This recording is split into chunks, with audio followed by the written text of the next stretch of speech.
Now, the first thing first is to acknowledge me, as we've been doing most of the day. The second thing comes into the region of getting my life right. For it is obvious that if I am unhappy about any part of my life, that is going to react on the past pain and emotions in myself. So if I'm unhappy about that situation will correspond to this emotion down in my subconscious and will keep pushing it, just as if I were putting a needle through it. And if I have pain in my subconscious, I can't get down into me because it distracts me. Myself, my pain, my emotional pain or depression distracts me, and I won't be able to get down into the freeing relief of me. The more I get that situation external to me right, or start to get it right, or start to take action to get it right, I feel a relief in myself. And myself is easier and doesn't trouble me. But while I allow it to go on without facing it, it will keep coming up, and I will get depressed from time to time and say that I don't know what it is. What it demands is that I look at the fact of it. That's what it demands. And when I look at the fact, and I'm not afraid to see, this is the problem, this is it, and I keep looking at it all the time, an energy is released by the honesty of looking at the fact, and that gives me the power to take the next action, whatever that might be. But while I don't want to look at the fact, I deny myself the energy that will give me the power to take the necessary action. You see how you've got to look at it. Where are you unhappy in your life? Something is making you emotional. You don't get emotional for no reason. Do you? Could we get some honesty into our lives, please? That's all I'm saying. You do not get emotional or unhappy about nothing. But it requires honesty to overcome the fear in the discursive self which doesn't want to do it because I'm afraid to say it. I'm afraid to face it. Now you'll notice that I've mentioned myself. And before I was talking about me. And I don't use words lightly. I use words rightly. So here we have a situation where I've said myself and I've said me. What's the difference here? Well, we're going to find out. So, myself it is that gets tense and nervous. Myself is really my mind. The basis of my mind, my restless mind. The basis of that is myself. So to take the pressure off myself a bit, to relax myself, I'm going to ask you to take some breaths. But I'll just describe how to do it first. I'm going to ask you to first of all breathe out. Not now, not yet. I'd ask you please not to breathe in and then to breathe out. I just ask you to breathe straight out when I say it, as far as you can. And then to breathe in to the diaphragm or the belly. Hold the air for a second or so, if you can, and then breathe out again. And do that 3 or 4 times. And this will relax myself, which I'll then talk about. So please, yes, would you breathe out now? And then breathe in 3 or 4 times into the belly or the diaphragm. Don't use the chest any more than you have to, please. Use the diaphragm. And see if you can enjoy this. It's very nice to breathe. And we can't breathe consciously all the time, but when I ask you to, we can breathe consciously, or when you're in the park, you can suddenly do this. And you can practice enjoying those 3 or 4 breaths. And the reason that I ask you to enjoy it is that when I enjoy anything, I am more conscious. Isn't that amazing? What do you enjoy? What do you enjoy doing? In those moments, you are more conscious. Have you noticed how when you're enjoying being in the garden, how pleasant it is? How you're trouble-free? How you're not thinking? You're just being? That's right. So, say I enjoy my job. It will automatically follow that I will be conscious while I'm enjoying my job. Say I enjoy my home. Then I will be automatically conscious while I am at home.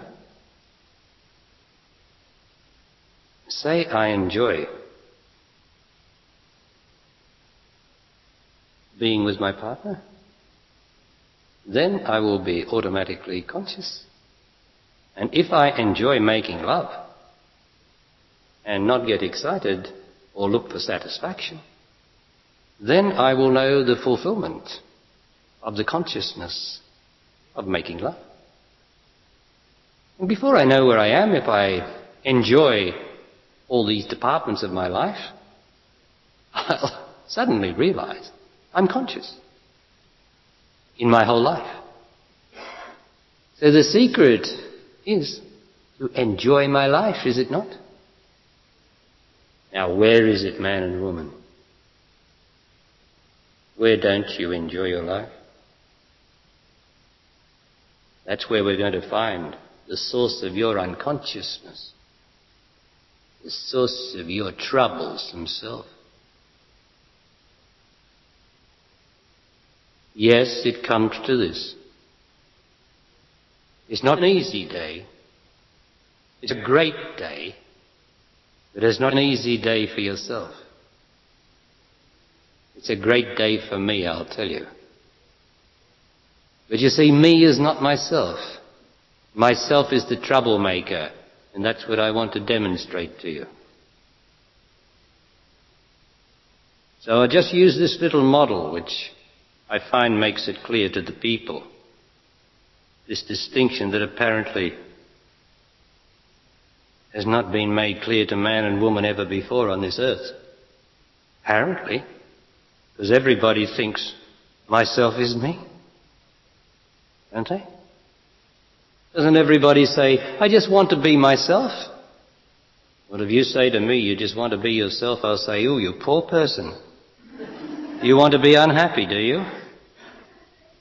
Because myself is unhappy and can never ever be happy unless it is conscious of me. I'll demonstrate this. Here I am on the face of the earth, right? Sitting in the chair in this body. We could say on the face of this body, couldn't we?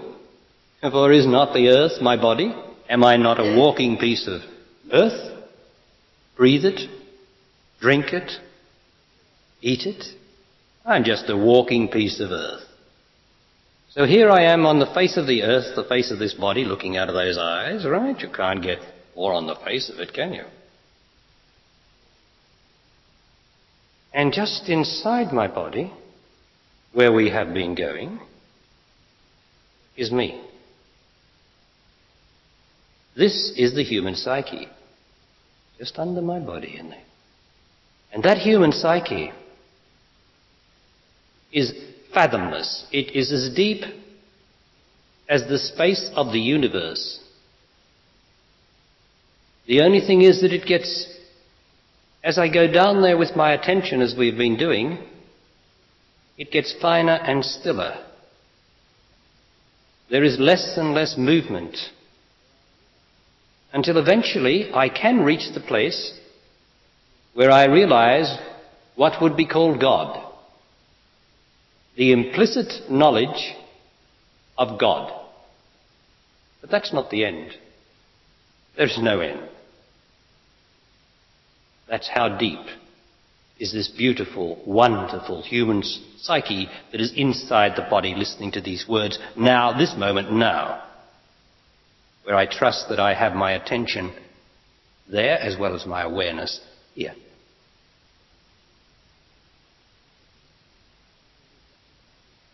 everything would be fine, would it not? If there were just the human psyche that I've described and my beautiful little body. But the problem is myself. Just inside my human body, at the top part of my psyche, not very deep or not very wide, is myself.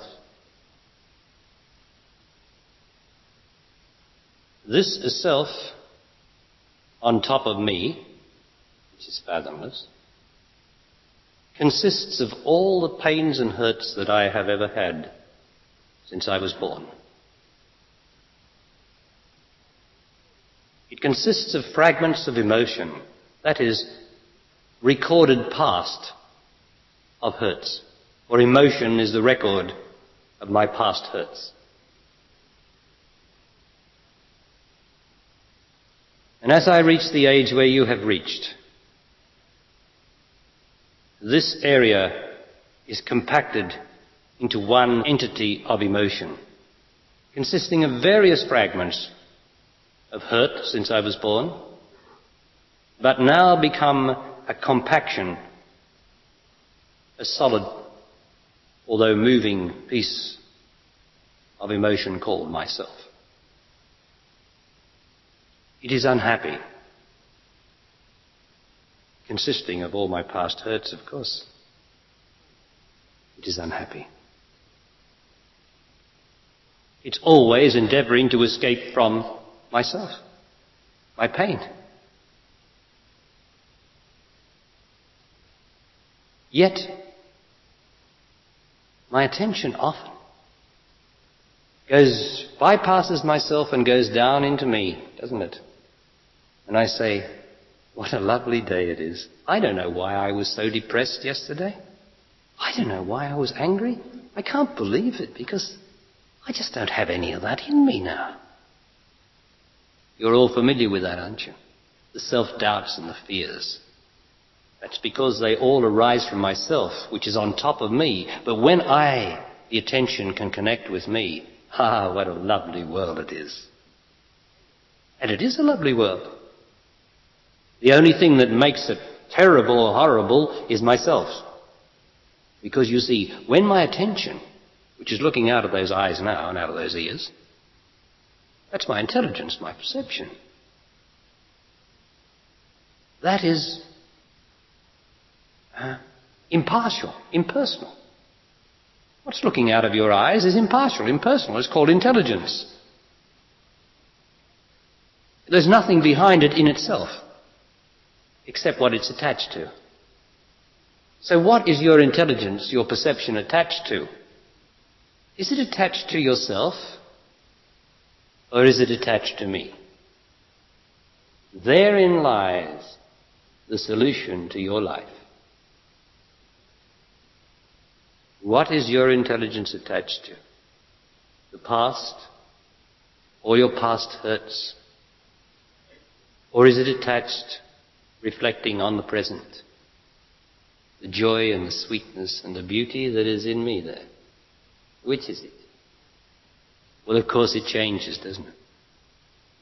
Sometimes it's deeply rooted in myself. Every time I am reflecting on myself, I will be unhappy.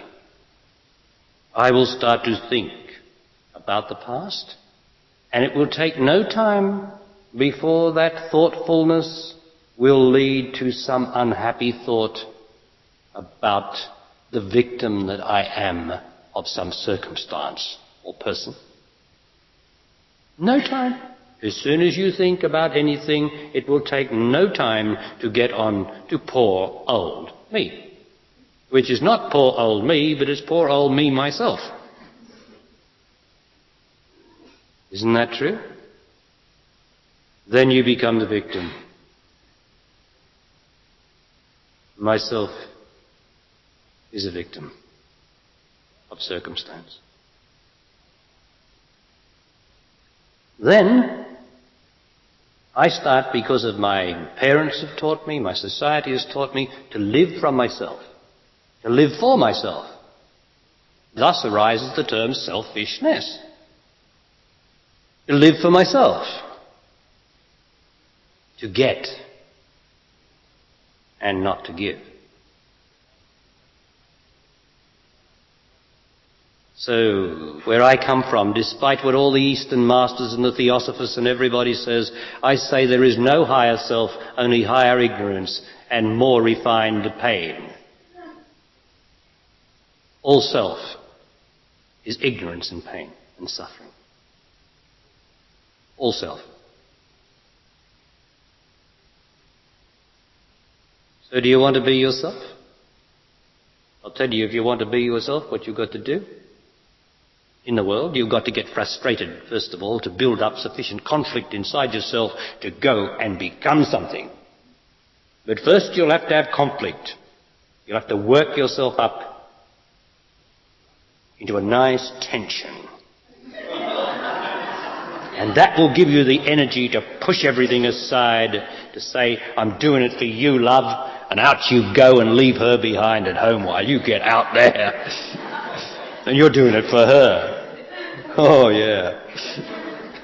Or him. You're doing it for yourself.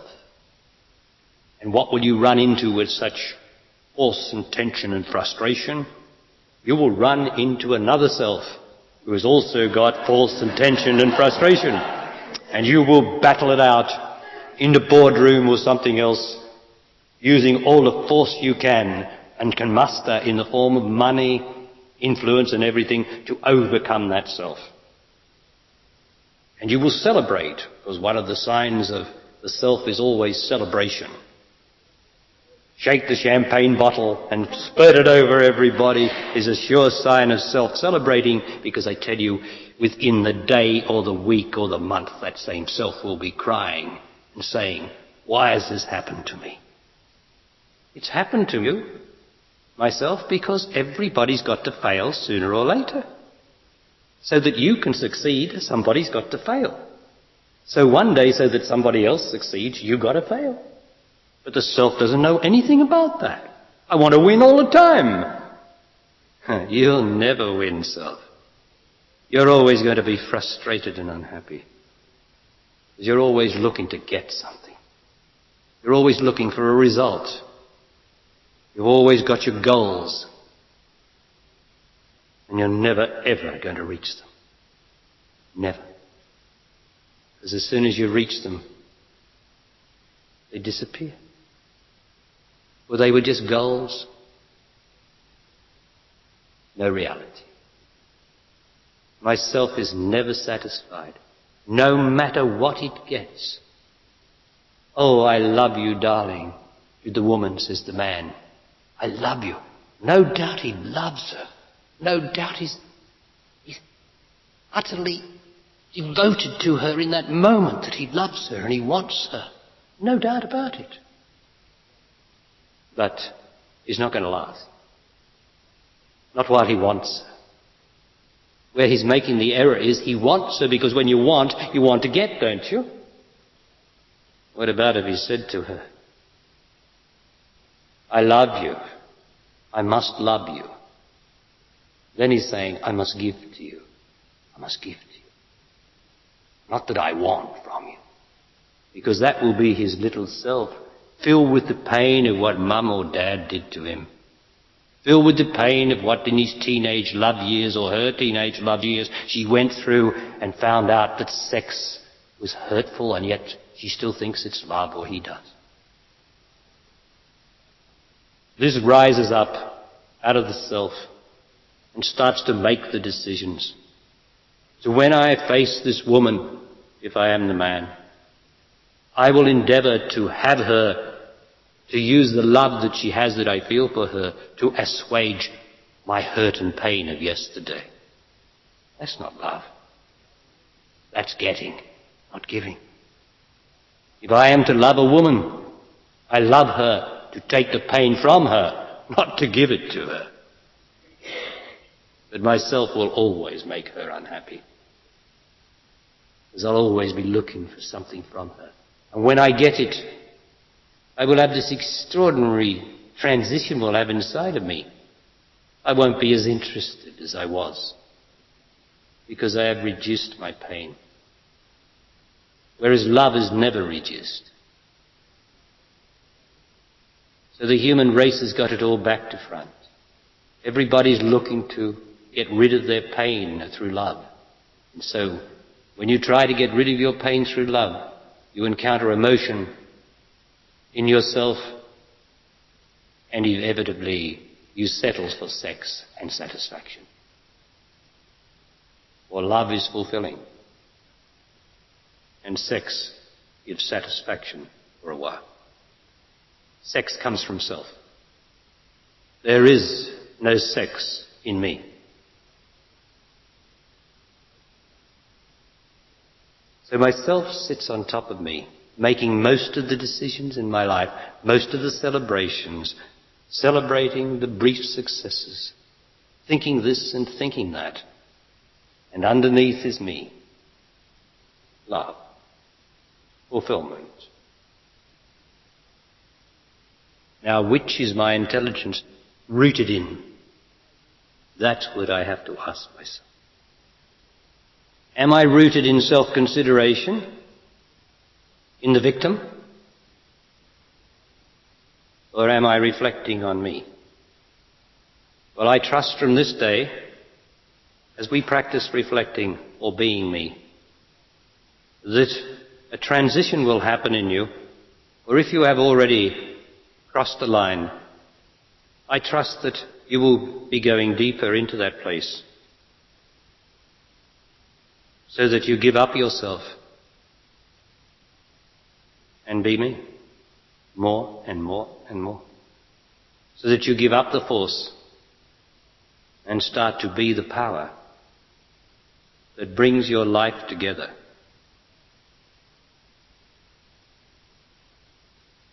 That I have to take responsibility for myself to do this. And that's the hardest thing. Because nobody has taught us to take responsibility for ourselves. Once I take responsibility for myself, I am then reflecting on me. And me then takes charge. So I have to get my life right, and that's the area we're talking about now. Yes, this lady in the yellow? The questioner asks about coping when a partner or other loved one leaves or is taken away. Right. Now, we can only stay together as long as we can. That's all we can do. Any of us who love one another, an accident might happen, something might happen, another woman or man might come in, anything can come in. We can only stay together as long as we do. The thing is that when the accident or whatever it is that parts us, irreparably, to face the fact that we loved one another, that it served its purpose, and now it has ended. It is not to be lamented because it has served me. I am the product of that love as long as we shared it, but I will not be the product of any resentment that it has gone. That is not being true to life. So, yes, life changes, but I tell you it's always for good. It's always for good. It's only that we think it's not. You've got to let life go. And I might address the children, the situation of children, in the same way as this. Imparting my knowledge of life to them. When I have been away and they say to my child, "Did you miss your daddy?" My child would turn and say, "No, I do not miss my daddy. I love him too much to miss him." Because I know that I must not think about my daddy. In love, I do not need to think about, use some secondary, fantastic device to try to bring him back, when love needs no device like that. I love my dad. He is inside of me. I am not separate from him whether he comes or goes, or even whether he dies. He has taught me that, and I am grateful to him, for I do not suffer when my daddy leaves or dies. Is that being true to the situation? Whereas if I were true to my feelings, like most of the aunts and uncles, I'd say, did you miss your mummy? Did you miss your daddy? And I put into that child the suggestion of missing something. You must overcome this missing. If you miss someone, you must do something about it. You must take responsibility for missing. That is, I go to the boss, I've got to have 3 days off. Oh, I don't know, might lose your job. I don't care, I want 3 days off. You'll lose your job then. I will lose my job because I must go. But if it's here, I'll have it when I come back and I will go. It's a matter of not compromising. If you miss someone, then do something about it and sacrifice something for it, or shut up or stop. Look, this is the way of life. This is the way of life, not the way of living that everybody's been living. I speak the way of life. I am life. It is no good the way it is. Still, everything's all right. I'm not going to change anything, but I've got to say what I know. And I've got to test it against you so that you can see if it is the truth in your experience. Because when you hear the truth in your experience, you say, God, that's right. And that's a break through the self into that place that has all knowledge. Now you have to die for love. Everybody who would dare to love has to die for love. In the first instance, I have to die to my fear of loving. Everybody knows that. I have fear in me to love. I must die to myself, that fear, and love.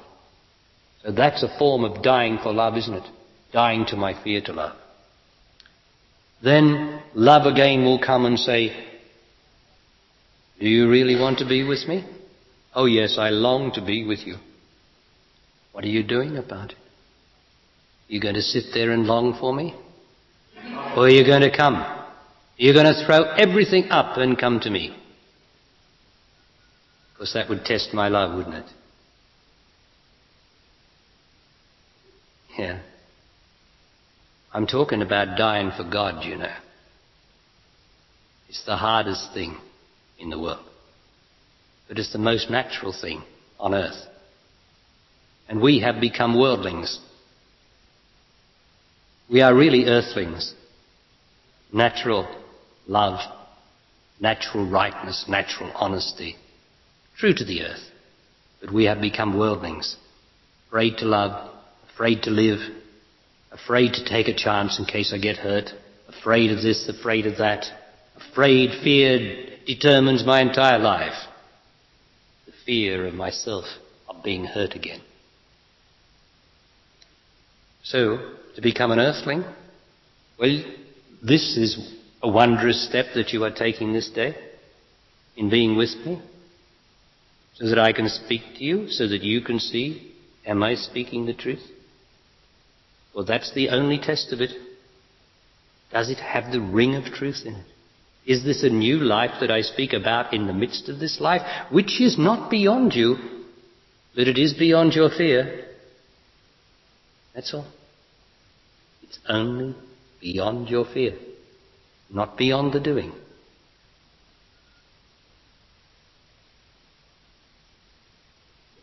Yes, madam. The questioner asks about the source of her depressions, which often arise without any obvious cause. You are depressed because you are not loved. What do you say to that? You're amazed.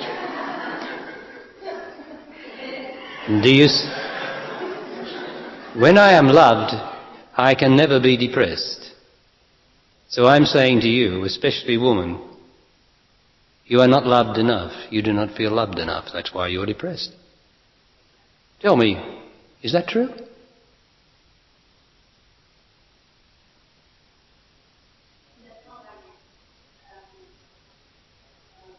No, I didn't say by yourself.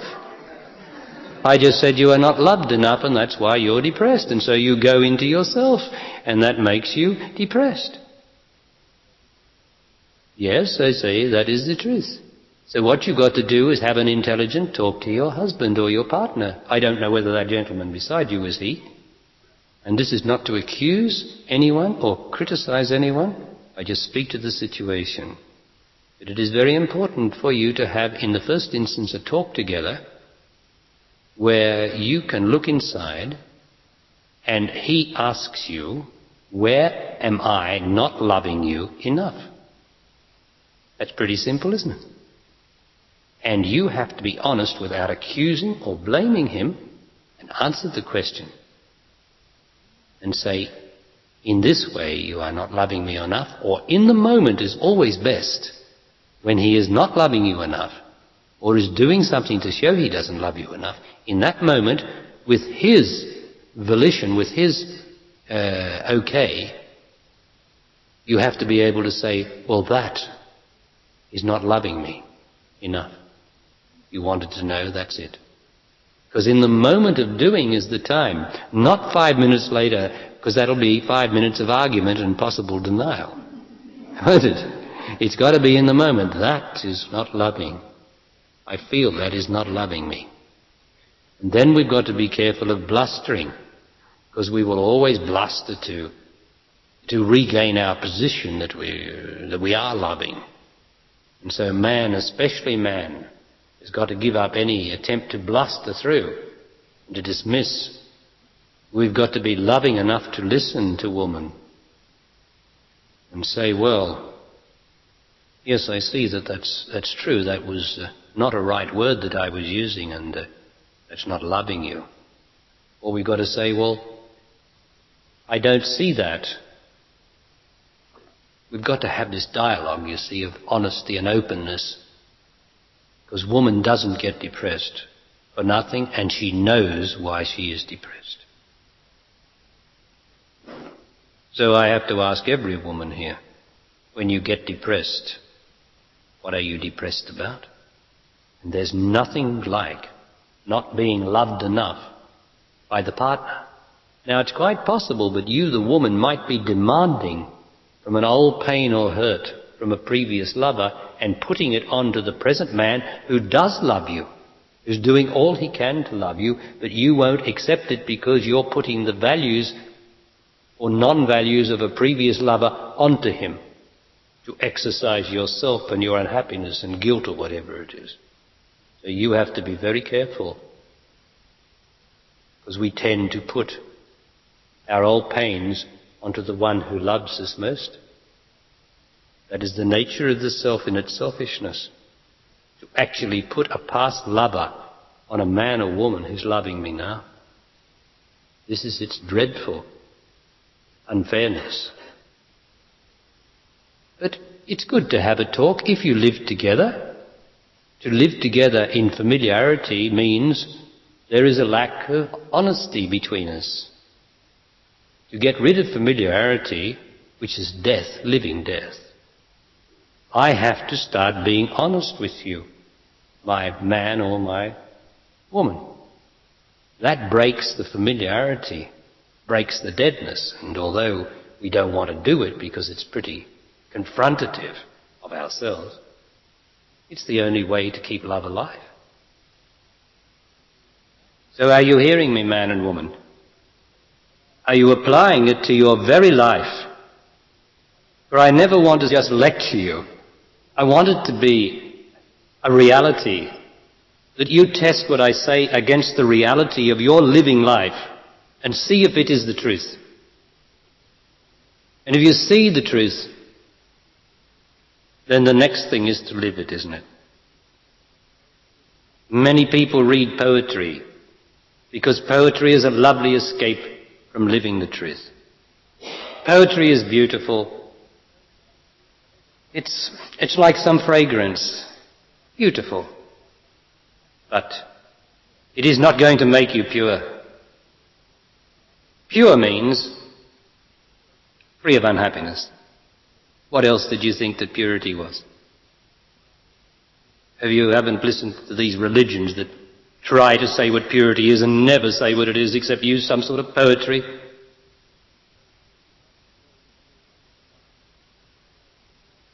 Like the poor in spirit will see God. What the hell does such poetry mean? The poor in spirit shall see God. And let me tell you the real part of it. Said much earlier than that was said. The sacrifice of God is a broken spirit, a broken and a contrite heart thou shalt not despise. A broken spirit. That's what poor in spirit is it not? Yes. Because self is filled with its own idea of its own spirit, its own willfulness. And unless I break the willfulness of that self, I can never be free. I can never be one with the divine will. Because myself will always want to be true to myself instead of being true to God. Now, what is this God? Let's not get religious. God is the situation. Could you get anything more clear than that? The situation of your life is God. That's where you are. That's where you live and have your being, in the situation of your life. That's God. Let's have no poetry about God just now. I must be true to the situation if I am going to be true to God. For instance, if I am going to be a Christian, then let me be a Christian. Let me give all that I have to the poor. Everything, like the Master said. I shall give up. I shall not want for anything, for he leadeth me beside green pastures, so I shall not want. Now, if I pray and say I shall not want, what the hell am I doing wanting?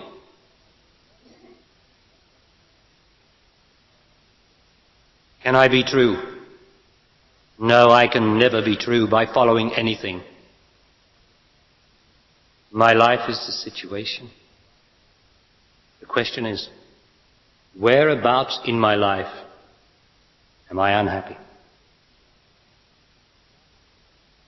The situation is my life, and I have to ask myself, here is my life, the situation.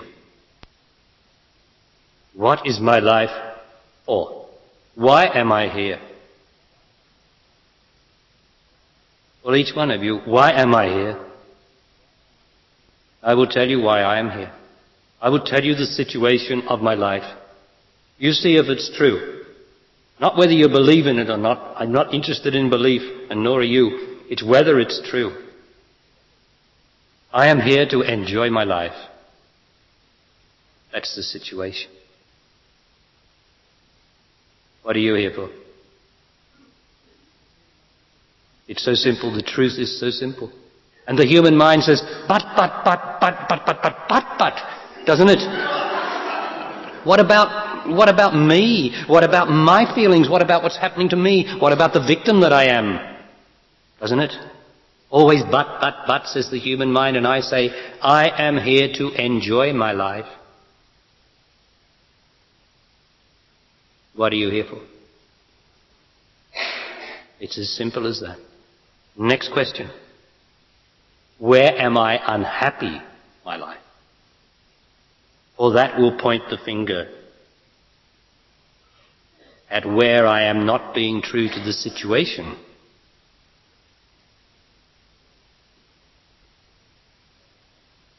Your life, the life of Barry Long, is the past repeating itself. Every day is the past repeating itself. This is called karma. None of us can escape from the past repeating itself in the present, but so beautifully hidden by a thing I think the Hindus call maya, so beautifully, mysteriously disguised that we don't notice it, because it does not appear in the same form. Because only out here are the forms so easily identified.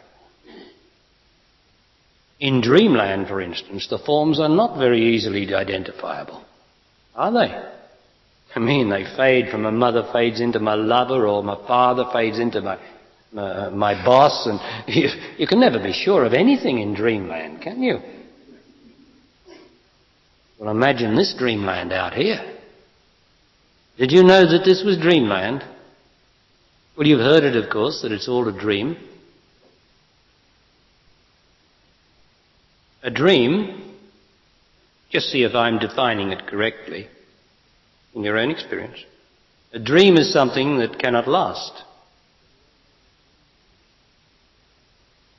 So we all know that dreams don't last, so we call them dreams. Now I ask you to look. Who was the last person that you saw that was 200 years old? You're not going to find him, are you? Because this is a dream. It only lasts 90 years. For some, 10 years, 20 years. It's all going to be over. You're going to pass through it like the tunnel of death. It's all going to end. It's all going to end in nothing.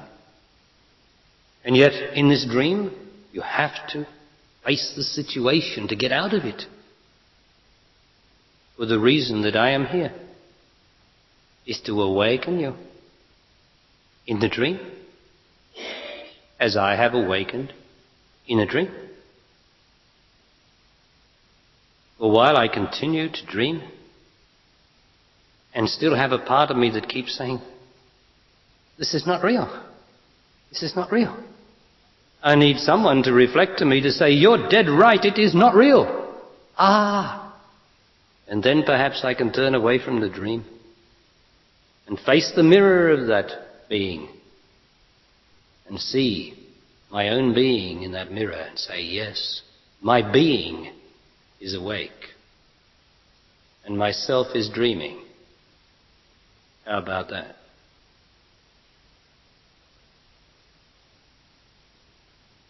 The way out, man and woman, is to face the situation.